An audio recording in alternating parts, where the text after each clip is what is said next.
Ever heard about the monster called Debtzilla? Might sound that scary, but beware of the sneaky traps that it might put you in. It has countless people trapped in its clutches, and once you are stuck, it takes a good amount of effort to set yourself free.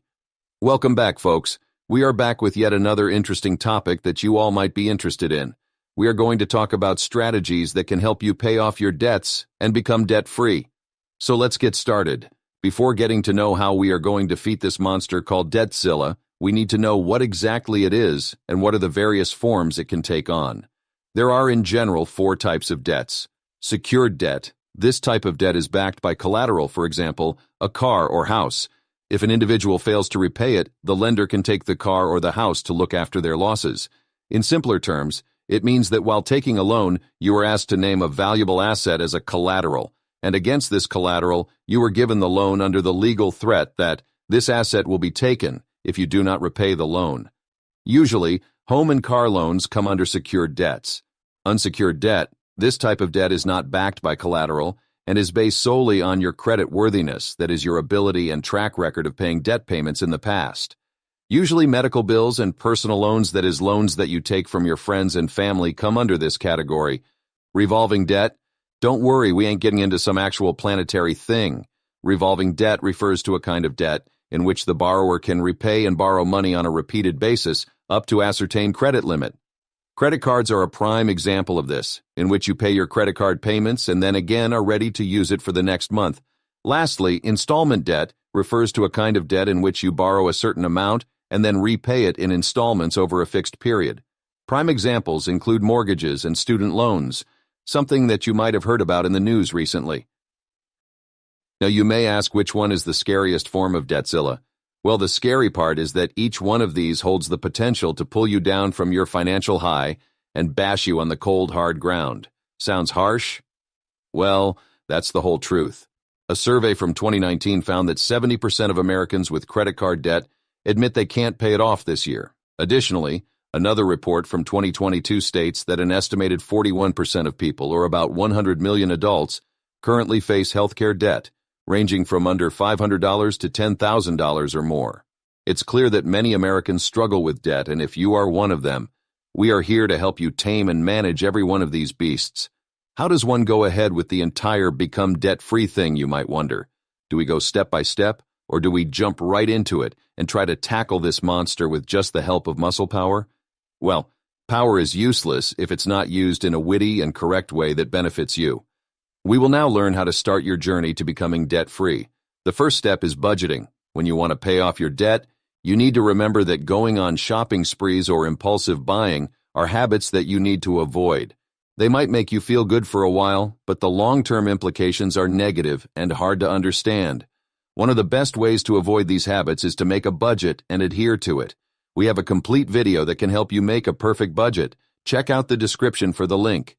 But for your sake, I can name some steps that are a part of the budget-making process. Starting from assessing your current financial situation, next, making a proper plan and allotting money to various categories, setting up financial goals and using your budget to get to them, tracking all your expenses, and lastly, reviewing and adjusting the budget to meet current requirements. Now, the second step is called debt prioritization. As I told you, there are many kinds of debts. Credit card debt, mortgages, car loans, home loans, student loans, etc. How does one decide which one to tackle first, which one is the scariest, and which one is the easiest? Moreover, how does one efficiently prioritize them, so that by the end of the list, one would be debt-free? In this process, you need to take into account various factors such as interest rates, balances, and personal preferences. This Debtzilla has many faces, but all of them are not of the same height. Some are taller and grow faster, that is huge balances and high interest rates, and some are smaller and grow slowly, that is little balances and low interest rates. Start the prioritization by listing down all the debts and their details such as balances, interest rates, and minimum monthly payments. Then go through the interest rates, and in another list, write down the ones with the highest interest rates to the lowest, since the former one costs you more in the long run. You can also prioritize low interest rate ones first, since paying them off will help you gain confidence to pay off the higher ones. Your debt prioritization is in your hands. Make sure that you make a list that is manageable and doesn't put you in a financial strain. Now comes the important part where we talk about the 2 important debt repayment strategies that is the snowball and avalanche method. Let's start with the snowball method.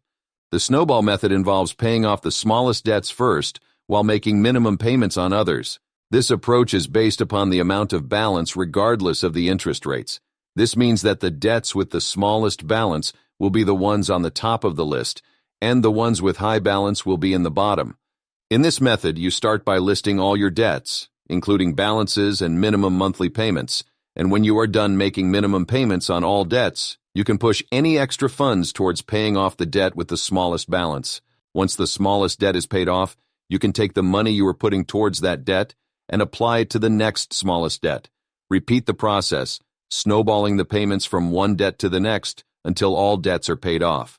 Some advantages, such as the psychological motivation born out of the quick victories you achieve over your smaller debts, exist, while some disadvantages, such as an increased repayment timeline and ignoring high-interest debts, which make them costlier to repay, are present as well.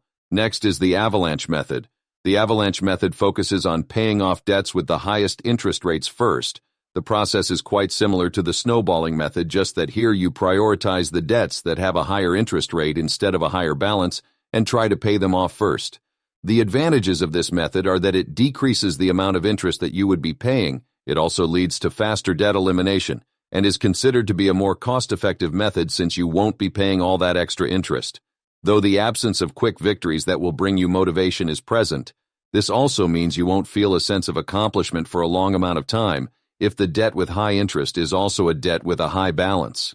This method requires discipline more than anything. The steps are quite easy to understand. You need to start by making a comprehensive list of all your debts, including credit card balances, student loans, personal loans, car loans, etc. For each debt, note down the outstanding balance, interest rate, and minimum monthly payment. Then arrange the debts in descending order based on their interest rates. The debt with the highest interest rate should be at the top of the list, and the one with the lowest interest rate at the bottom. After that, continue making the minimum payments on all your debts. It is crucial to avoid late fees and penalties while focusing on paying off one specific debt at a time. Now, allocate any extra funds you can afford to debt repayment. Here's where the avalanche method becomes powerful. This can include windfalls, bonuses, tax refunds, or even extra money you save from cutting expenses. The key principle of the avalanche method is to target the debt with the highest interest rate first. Make extra payments on this particular debt while continuing to pay the minimums on the others. Remember, no matter what method or strategy you apply, the war against Debtzilla is that of attrition, and it requires patience and constant motivation. You are allowed to stumble sometimes, but make sure you stand right back up tall and strong against all the forces of this one-of-a-kind monster. You can remain motivated by using various techniques like rewarding yourself reasonably after gaining a victory, or visualizing how your life would look after you have repaid all your debt. This can be and is your Avengers Assemble moment. I believe you are capable enough to fight this battle on your own now. Like this video, share it with your friends and family, check out our other content, subscribe to our channel, and comment down below if you want to see us cover any other such topics. And remember, debt repayment is not about how much we lost, it's about how much we've left. Goodbye.